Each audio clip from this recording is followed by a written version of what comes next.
Welcome, blood brothers and sanguine sisters, to the Deeply Discussing Dexter podcast. I'm your host, Dale Maxfield. I'm here with Aaron Caldwell. Hello. Brooke Merritt. Hello. And Zach Rowland. Hey. And today we're discussing Season 1, Episode 7, Circle of Friends. This episode brings back Jeremy Downs, who we've seen earlier in the season. We have, of course, another section about the ice truck killer, and the first appearance of the Paul character, Paul Bennett, Rita's ex, or soon-to-be ex, who shows up in this episode and causes trouble with Rita. What did you guys think of this episode overall? I liked this one. I thought it was a good one. I think we're on a real upswing from the first couple episodes. Well, the pilot was great, but the ones between the pilot and the last episode and this one were a little bit weak. I think we're really in a good place. I'm just going to remind you, you said during the pilot that you couldn't see why you liked the show. So, right. Just to bring your words back to you. I know, but I liked the idea of the show, I should say, with the first one. Okay. I agree, it was weak. But I liked the concept that was being set up. But the episodes between that one and now were kind of bland. Might have saved us about 10,000 emails by that point. Thank you for clarifying for me. Yeah, she said the first one. Like it. I agree with Brooke. I think we're on a roll here. I was kind of, I was like, pleasantly surprised, I guess. I was like, nice, couple of good episodes to get into. It's just fun, where we're at, where we're headed. This episode definitely, I like that they brought back the Jeremy Downs character, because they left it open, so why not? And then it's suspenseful, and there's a lot of fun with it, and there's some good lines. So yeah, I thought this was a good episode, but this one felt more like filler than the last one did. It doesn't really advance many storylines, and I guess it does bring a couple questions about our preconceived notions of who the ice truck killer is. So it works in that respect, but as a whole, I thought the episode felt a lot like we need to burn an episode.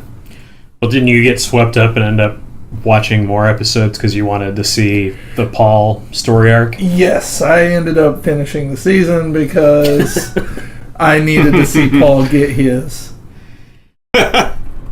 Okay. So, no, I thought this was a good episode too, and I'll bring up, covering myself also from comments from before. I could not remember when we were last talking about Jeremy Downs, which was a couple of episodes back. I couldn't remember if that character came back to haunt Dexter or not. But during the podcast, I threw out that idea and said it would have been cool to have him come back. I don't remember if they do or not, but it would have been cool to have him come back and have it blow up in Dexter's face.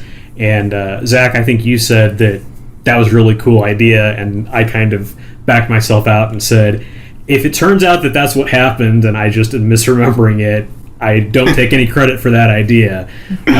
So I don't take credit for that idea. I take credit for not remembering that is exactly what ends up happening. Yeah. So let's get into Jeremy Downs. The episode starts with Dexter saying the FBI says there are less than 50 serial killers active today. We don't get together at meetings. The lights come up and we see that Dexter's reenacting a stabbing over a victim at a crime scene. Doak says, "I swear to Christ, Morgan, after this case, I'm submitting your ass for psychiatric evaluation." One of the wounds on the victim's wrist is not consistent with the rest. Dexter does not tell Dokes this because he has a suspicion already as to who the killer is. And there is a goof. Both times they show the body on the ground, the neck is clearly pulsing. It's clearly an alive person laying there pretending to be dead. Maybe that was just the glory of Blu-ray. Maybe that you guys didn't notice that so much, but did not notice that. I actually noticed it on my tablet, but I thought it was my tablet was moving. Yeah. And so I kept having to try to readjust it because I thought the body was moving. I was like, oh, dear God. I'll say, as someone who's... I have never played a dead body. I have played a person that was already dead, but they just took a picture of me and put it up on a board on Law and Order. But I know that as like maybe a dead body or a background actor or whatever, like it's hard to be in those moments because you're trying your best and sometimes it's not that good, and you don't know necessarily like the camera may be rolling, but you don't know what footage they're going to use on the cutting room floor, and so that's on the editor, in my opinion, to just be like, definitely, oh yeah, you can't blame the actor for that. Both times, the only thing in frame is that the actor, the dead body actor. So either they just had nothing, they never bothered to tell the actor to like hold still for the actual shot we're going to do here, or the actor just never did it, and they were like, well,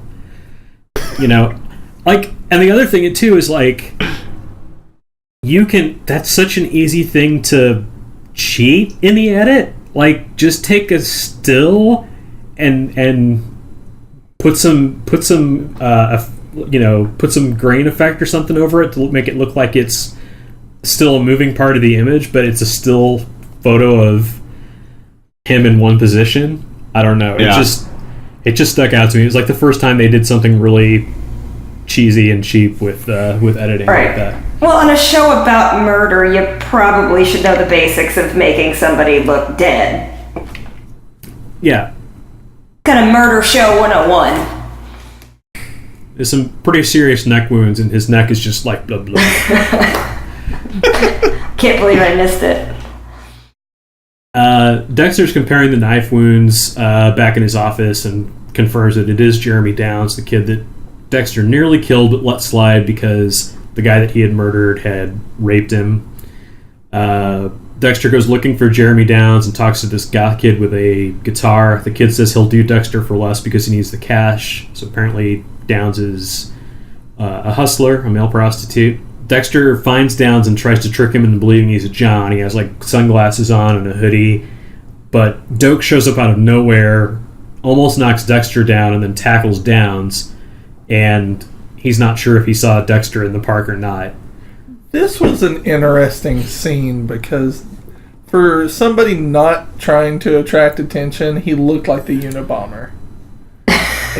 He is the person I would have immediately called the cops on. Like, this guy's about to do something.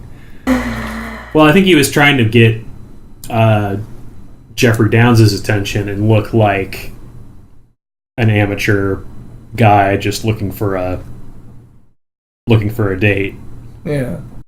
I don't know. I mean, even then, like, I wouldn't have gone into the woods with what Dexter looked like dressed like that. I would have been like, dude, you're getting me something, you know? even if it is cheap, there's got to be something there to entice me. Also, and the goth kid offered him a discount. I mean, come on. Yeah.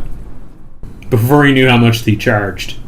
Yeah. Mm-hmm. And like, wait, what does Jeremy charge? Goth kid was not smart. Not a good businessman. No. He was not. Dexter gets called into the office. Dokes confronts Dexter and asks why his instincts are always right when it comes to killers. And we hear one of the first times that Doak says, "I'm watching you." Dexter comes to confront Jeremy in the interrogation room. He asks him why he kills again. Down says, "I feel nothing at all." Dexter asks him if killing makes it feel better, and Down says it makes it feel worse than ever. Dexter scrapes under his fingernails and tells him that he's empty too, and his solution is to pretend to feel and that maybe one day it will be real, which is kind of Dexter's experience of, he's starting to care about people in his life. He's starting to care about Rita and Deb and that kind of thing. Then Dexter's at his apartment, weighing the recent events. He saw himself in Jeremy but failed to help him. He goes to visit Downs again in jail, but finds that he's just committed suicide. In the previous scene where he's collecting under his fingernails, he tells Downs that he should only kill people who deserve to die. And that's what he says when he finds him after he commits suicide. He's like, Jeremy did it. He killed somebody who deserved to die. Right. And I thought that was a pretty good scene. And I don't know really if that's what they were going for, but almost like Dexter takes a moment to look at himself and be like, I probably deserve to die. Yeah, it was interesting that this character came back and Dexter saw it as a failure on his part, right, as opposed to something that this kid had done wrong, because Dexter should have either killed him or spared him and helped him deal with who he was, instead of just sparing him and leaving him to twist in the wind, basically. Yeah, I thought this was a really interesting dynamic. Probably the more interesting part of this episode for me was really, did Dex feel guilty over the murders that were done after he let Downs live? Not so much. He seemed to feel a lot more guilty about letting Jeremy Downs down. It's a lot of down, but and he's so sympathetic to Downs because he realizes that he was just one step away from being just like him if it hadn't been for Harry and the code. I thought this was a really interesting insight, this whole dynamic between the two of them. Yeah. He let downtown Jeremy Downs down. Yes. It's a lot of downs. So many. I think there was there's an interesting parallel between the two, but at the same time, it seemed like what was I going to say? Oh, that why didn't Jeremy call him out to like the other officers? Like, he clearly didn't, I guess, recognize him from the park. Although I think he did at the last second. I feel like he could see what was going on, but I think maybe he also had an inclination in his head that was like, oh, this is that guy who tried to kill me the first time or whatever. But like, why do you think he didn't bring him up? It didn't pertain to the case he was in, but like, he could have been like, hey, by the way, that guy snuck into my halfway house and tried to kill me. Like. So the last time that he talks to Jeremy, it's when he goes to like scrape under his nails and ask him if killing helps him not feel empty and all that stuff. As soon as he walks into the room, Jeremy's like, what? Wait, are you a cop or something? And that's as far as it goes. Okay, so he doesn't know he's a cop, I guess, or he just realized it. He just realizes it in their last scene together. Yeah. And you also kind of wonder, it's just kind of how Dex feels this connection to Jeremy, and he feels this connection to the ice truck killer. Does Jeremy have that kind of sense of connection too, where, okay, this guy tried to kill me, but he didn't. We are a lot alike, and he kind of feels almost like Dex is the first person he's ever encountered who he maybe understands and who maybe understands him. Yeah. So yeah, I think for Dexter, this turns into, it could have very easily been a thing where Dexter was feeling bad that other people had to die because he didn't take Jeremy Downs out, but it's more that he feels guilty that he didn't help the kid more because the kid was more like him than he thought. Yeah, there's no sign of any kind of guilt or remorse over the murders that have happened at Jeremy's hands since he let him live. It's just really like, it's all about how he failed Jeremy, and there's nothing about, well, if I had killed him when I had the chance, he wouldn't have gone on and killed more. It just doesn't compute with Dexter to even have that feeling. Well, he actually does say it at one point. He said, if I'd have taken care of Jeremy way back when, this school would still have their yearbook editor. Oh, he does say that. That is true. But is it guilt over the yearbook editor being dead, or just over a sense of failure that he didn't follow through like he should have just by his code? Or so at the top of the episode, which is when he says that, when he's over the body and he's realizing that Downs killed the guy, I think he starts out feeling like I should have killed him when I had the chance because he's killing people that don't deserve it again. But the further he gets into the storyline, he realizes that that's not really the case, that the killing is something that he's trying to do to get away from how empty he is inside, and that Dexter failed to take care of him more. So yeah, that's sort of a shift that happens with him over the course of the episode. That by the time he's in the interview room with him, if they'd gone straight into the interview room after finding the body, Dexter would have, either tried to kill him or been like, I'll find you, you won't escape. I'll still get you at some point, kind of thing. So then the other big storyline here is the ice truck killer. We're back to him after an episode away, because last episode we were dealing with the fallout of him throwing that body back into Dexter's face and almost getting Dexter caught. Angel finds Deb asleep in LaGuardia's office. He makes a comment that if he says something about how if he were 10 years younger, and Deb says, I'd be in high school. It's just a conversation they have about how she's got nothing to do on a Friday night, and Angel's like, well, if I was 10 years younger, and Deb says, well, I would have been in high school, so. And he said, well, if I wasn't married and 10 years younger. Yes. He's bringing that marriage thing back into it. Sam Batista is back. He's so solidly married, guys. Yeah. I still technically have a wife. Deb has been staying up late trying to chase leads on the ice truck killer. Neil Perry's name comes up as one of the ones from her new profile. He was on the show a few episodes back being weird and talking to Dokes in an interrogation room, and they cut him loose, called him a looky-loo.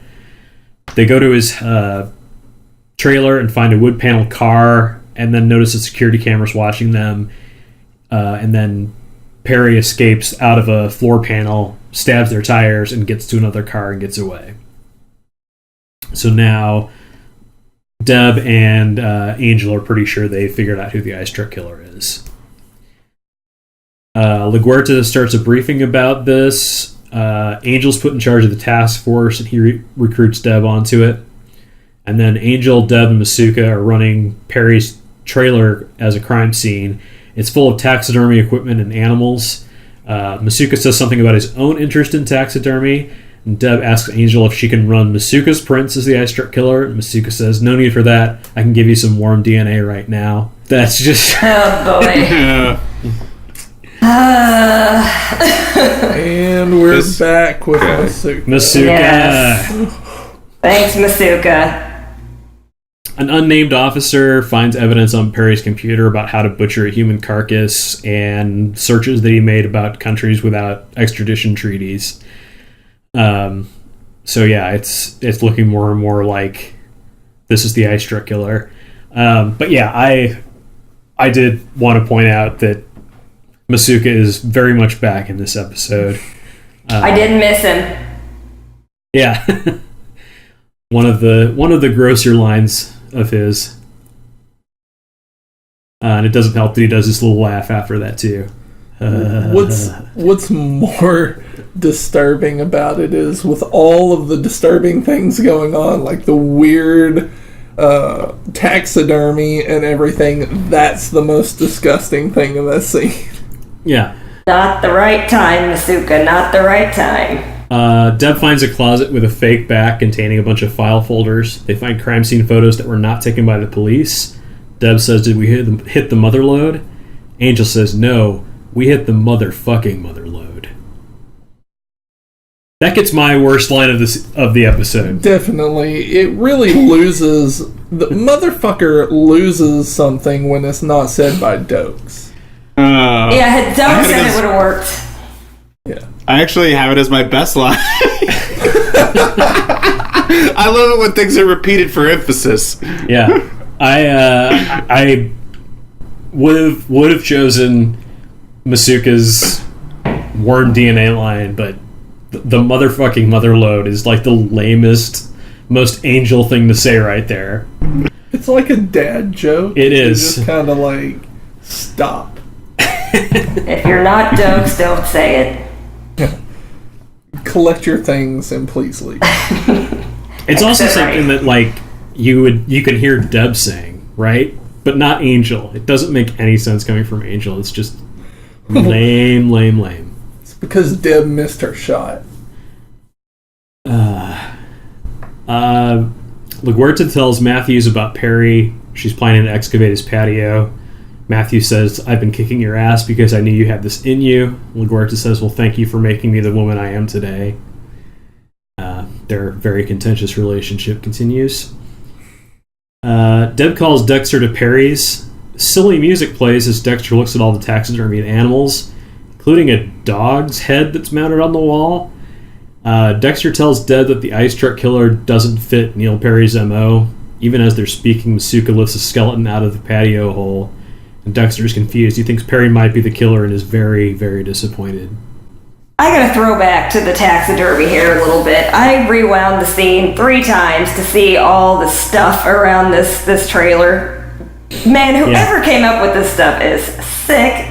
I don't care about the murders. That's not nearly as creepy as some of this shit. There was the pregnant mannequin in the back with an animal head and pasties. I don't know if anybody caught that. And then there was a hoof with fishnets and like a lucite stripper heel. Like, I just... genius and wrong. So wrong. There's like a wolf's head with a wedding dress on. I missed that. See, I'm gonna have to watch it 2 more times. It's not there. It's in the scene where the unnamed officer is looking at the computer. There's a scene where they just sort of like somebody like looks over to the side and then it pans over and shows you this wolf's head with like a wedding dress on. I guess I missed it. Just you know what the genius. best part of that is?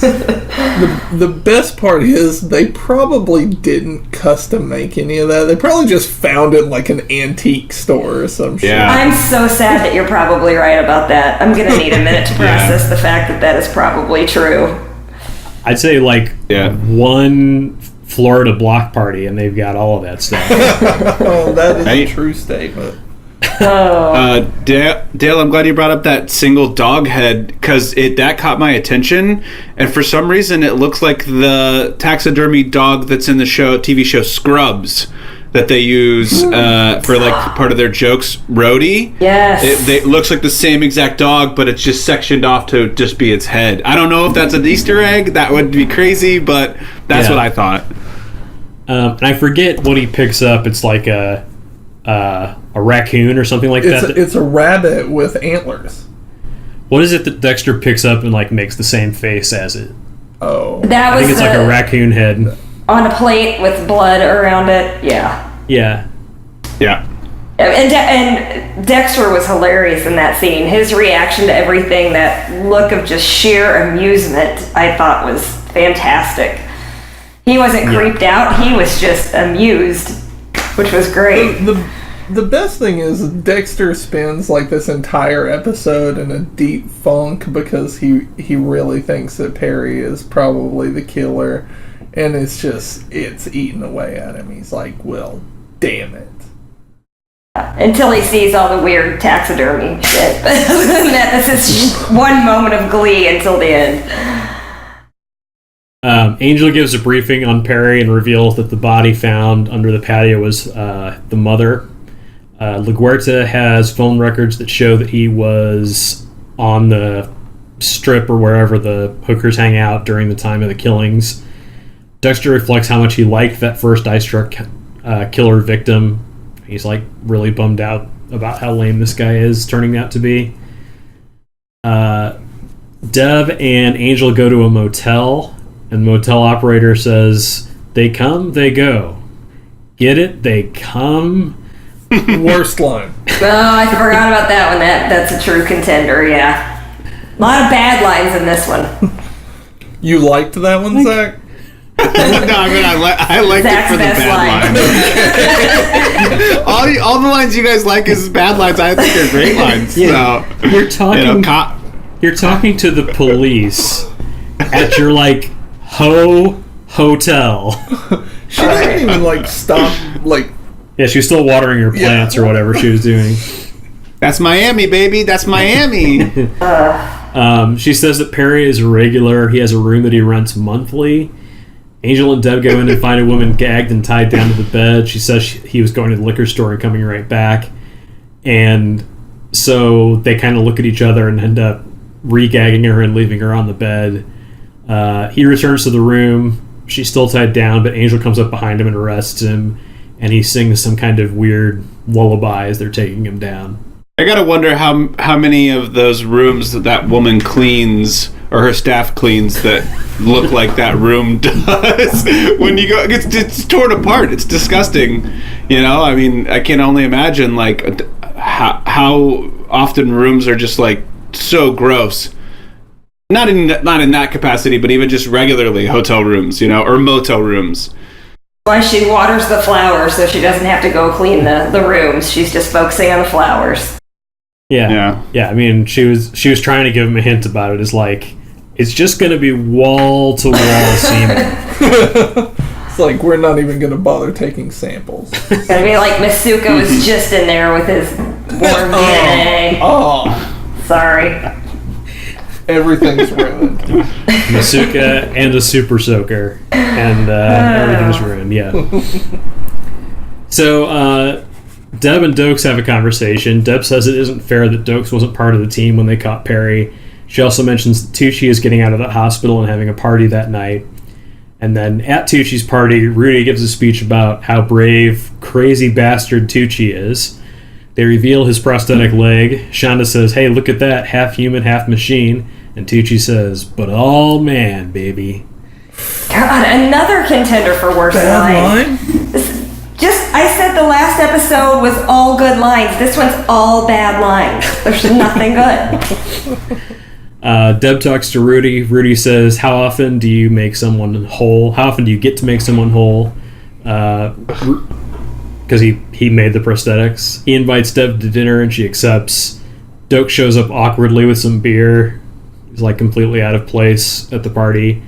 Perry continues to blather on in his interview. Matthews isn't pleased. LaGuardia finally makes her move and starts talking about how the real fun isn't until he gets into court. And then Perry admits that he admits to the eye struck killer crimes and has information that the police never released. I liked the scene with LaGuardia. I thought this was the first time we've seen her do a good interrogation. We get to see how she climbed the ladder and how she got to where she is, because she actually was really good in this scene. She read him like a book and knew just what to ask. So I really liked that. Yeah. It's the first time we see her actually be competent, I think. Mm-hmm. Yeah. Because a lot of what's happened before, it's always kind of felt to me like she politically made her way up, you know, or she used blackmail to make her way up, and this is something that she's actually doing that is that she's executing well. Yeah. I'm just gonna. The reason I had a reaction, Dale, when you read the Rudy line, "How often do you get to make someone whole?" It's just because it's, you know, like, I'm not gonna say anything, but it's just one of those moments where you're like, the things that they write into the show. Yeah. Oh wow. Well, and that comes back. So then Deb and Rudy are hanging out. Their dinner that they end up going to, they take a bottle of the champagne from the party and go to a hot dog stand.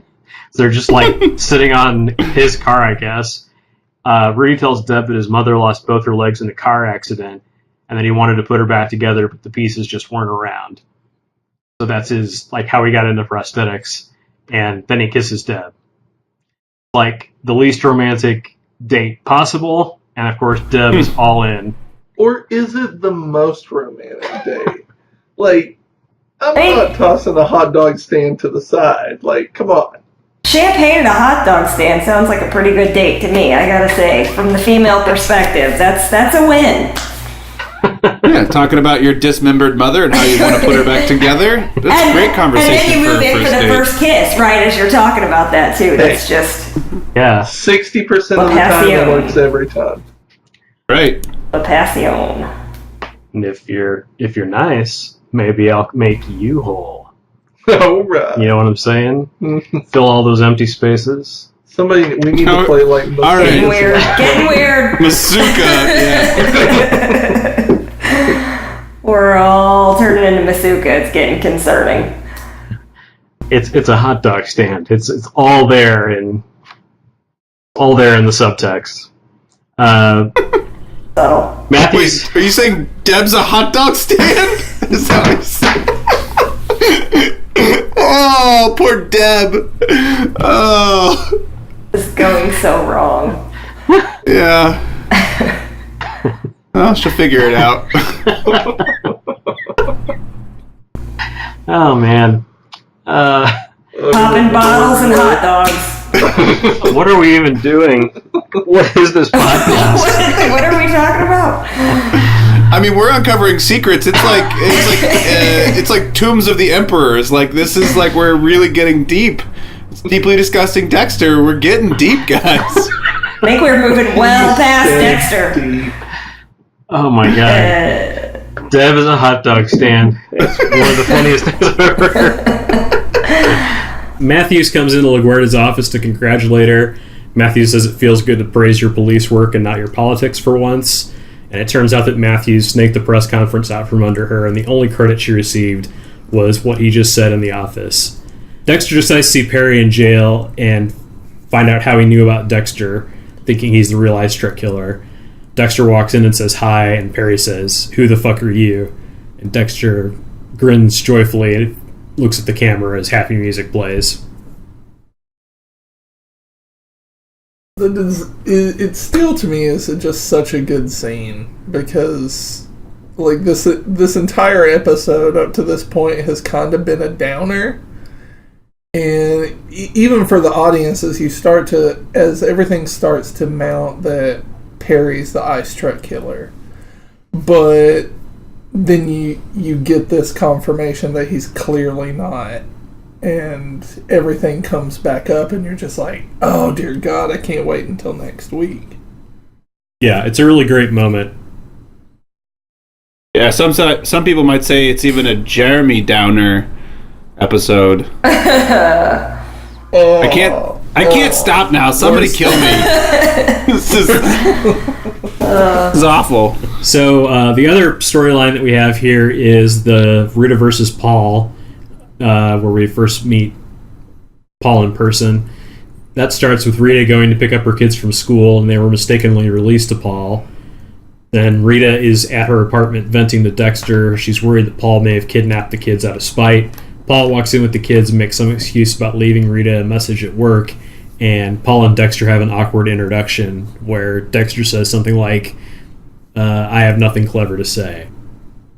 I have nothing clever to say. Apparently none of us have anything clever to say. We're just sitting in silence. Aster tells Rita that Paul is not going to hit her anymore. She made him promise at the carnival. Dexter and Rita talk about Paul while having a mutual foot rub. They're both on the couch rubbing each other's feet. It's like a foot rub 69. Yeah, that's like if you just had it in like a normal massage situation, like I think I wouldn't have been as put off by it, but like the foot rub, it's almost graphic. It's like you don't even see that in porn. Depends on what kind of porn you're watching. Rita thinks that Paul really does like having a family and doesn't want to let it go. Dexter asks when she first noticed the darkness in Paul. She said that she always knew, but she didn't think she deserved better until she found Dexter. Dexter says, I have a dark side too, which Rita laughs and says, somehow I doubt that. And Dexter says, well, I don't hurt innocent people. This whole scene kind of felt ham-fisted, because there at the end he's like, I don't hurt. She's like, you don't hurt people. He's like, well, I don't hurt innocent people. Mm-hmm. And I'm like, why don't you just sign a confession? He's testing her to see if she'll question him, and which he knows that she probably won't. He's just testing to see how far he can push before she'll even ask anything. But Rita doesn't really want to know that he has a dark side. She wants to live in this butterfly unicorn world that Rita lives in, like Snow White, with the birds tweeting around her all the time. And so she really doesn't want to know. So he wants to ask just to see how far he can test her to see if she will actually question him further. Because who wouldn't ask a question at that point? I have a dark side, I don't hurt innocent people. Well, who do you hurt? Would be most people's next question. And it also seems like he's protecting himself, right? Like he's trying to figure out what tipped her off about Paul being dangerous that he can avoid so that she never thinks of him that way. Cocaine. It's cocaine, I'll tell you that much.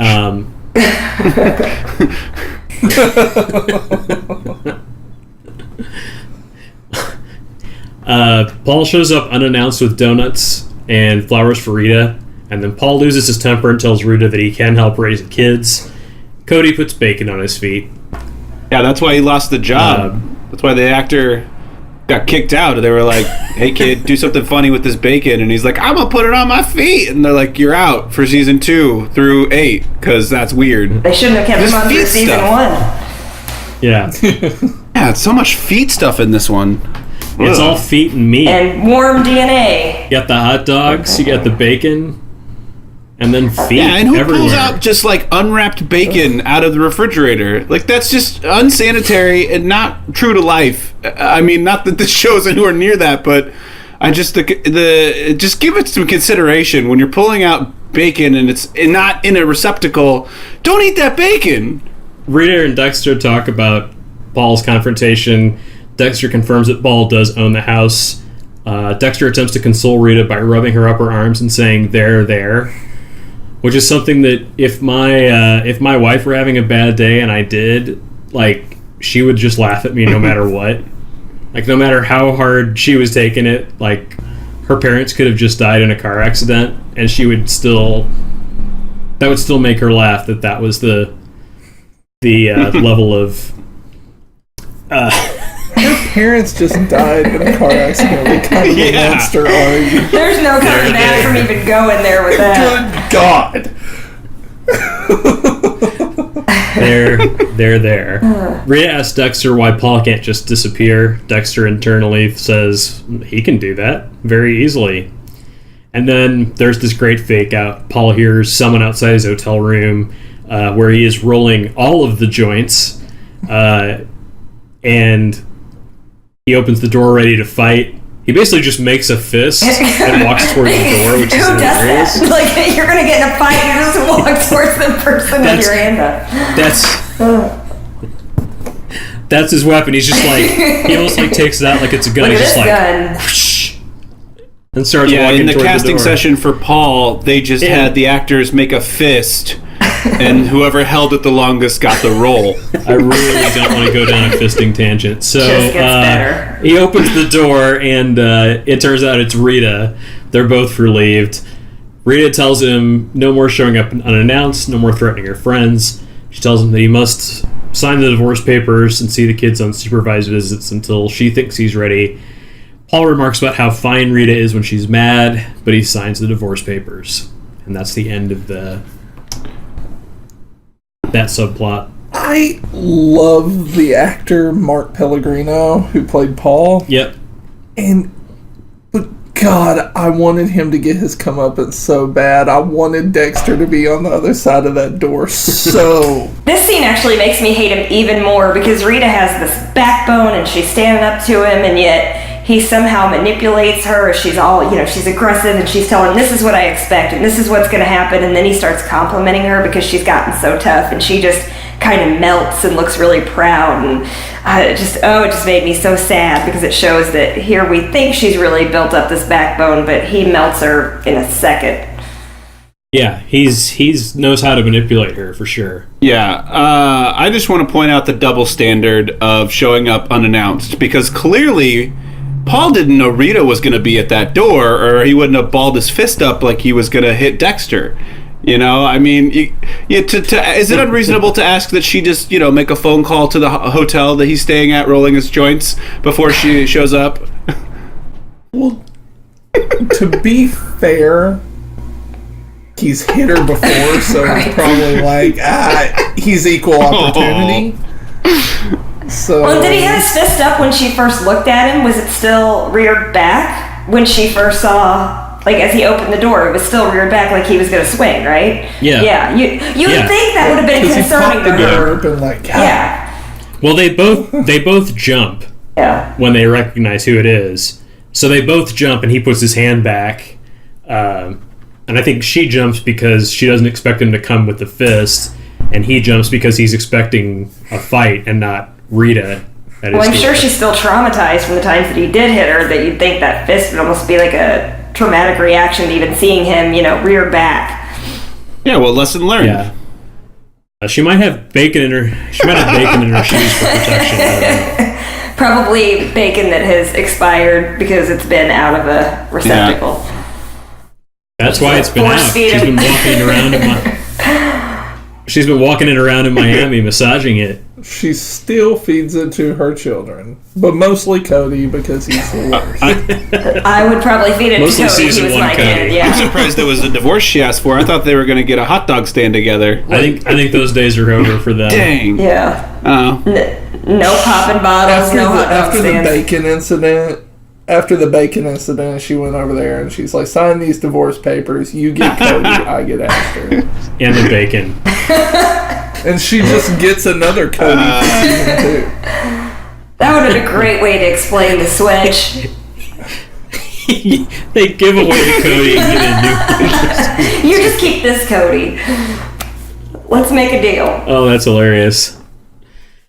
This episode was directed by Steve Schill. He previously directed the British show EastEnders between 1995 and 98. Also directed some Law & Order, The Wire, Law & Order Criminal Intent. On Dexter, he directed 13 episodes spread over all 8 seasons. And after Dexter, he was a director on Chicago Fire and Law & Order SVU, doing 14 episodes between 2001 and 2015. So he has directed both Eric King as Dokes and Ice Motherfucking T. Yeah, I mean, it's possible that I've been on a couple of episodes of SVU that he directed. Because even 2015, that was the last year I worked on SVU as a dead body. That's important. Where your photo was there. Crushed it. You know, it's horrible that your photo is in all those episodes because like 98% of the photos are not allowed to be within 500 yards of children. Yeah, you're telling me. Like, see, your photo is everywhere now. It's like, yeah. No, it didn't end well. I'll have to... the writer was Daniel Cerrone. He was a previous writer and story editor on Charmed. He executive produced the first 2 seasons of Dexter and wrote 6 episodes. And after Dexter, he wrote and executive produced The Blacklist and Constantine. He was, I believe, he was also the writer on Pop and Cherry. Yes, that was the last episode. Of course, because that's the most porny title, and this is the most porny episode. We got Pop and Cherry in the episode where we turned everything into a porn reference. Well, I mean, this episode was fine until Zach brought up that hot dog stand. I don't know. I think there are some undertones. See, it's not there until you point it out. After Dexter, Daniel Cerrone worked on... he wrote and executive produced on The Blacklist and Constantine. So, what do you guys think was the best line of the episode? We had a lot of best lines of the podcast, but let's talk about the episode. Were there any good lines? I'm not so sure. How often do you get to make someone whole? All the lines that you guys thought were bad lines, I thought were good lines. So my one I wrote down was we hit the motherfucking mother load. I just was like, yeah, emphasize it, double down, you know. Or what about Goth Kid bargaining? Like his bargaining prowess. Like, I'll do it for less than Jeremy. Wait, how much does Jeremy charge? Like, Great business plan. Like, lowballed yourself. There was one line that I did like. It was when they were Dexter's at the crime scene at the Airstream, and he said, "Is it possible the master's on the run? Even more tragic, does he live in a double wide?" That was a good one. Yes. Yeah. That is a great line. There's one line in the entire episode I did not hate. So we got plenty of worst line nominees out of the way there. How about performance of the episode? This one would be hard not to give to Dexter. Yeah, Jeremy Downs really didn't make an impression on me. Yeah, he's just there. I went with Rita just because, again, we see her, going back and forth through these emotions with their situations and having to deal with the return of Paul was pretty emotional, but by the end she does grow the backbone. But then you're right, she does lose it a little bit when he manipulates her again. So I can redact that. Up until that point, for the most of the episode, I was really in for Rita. I have to go with Michael C. Hall. I try not to, just because that's my inclination for every episode for the most part, but I think this was just overall pretty basic performances. There was nothing stand out about any of the performances other than his. The smirk at the end just did it. I think the guy that played Perry did a very good job as well. Sam Witwer. Yeah, he really does a good job of making the audience and the majority of Miami Metro believe that he's the eye strip killer, and we don't really find out for sure that he's not until the end. And even though he's disappointing to Dexter, he does a good job of singing weird lullabies and being a creep with LaGuerta in the interrogation room and all that kind of stuff. So I thought he was good. Yeah, he was terrifying in the scene when he was arrested and started singing. I thought that was really well done. Yeah. So yeah, that will do it for Season 1, Episode 7. Thanks, guys, for joining me on the podcast, and thanks, everybody, for listening. We will see you again next time. Thanks a lot.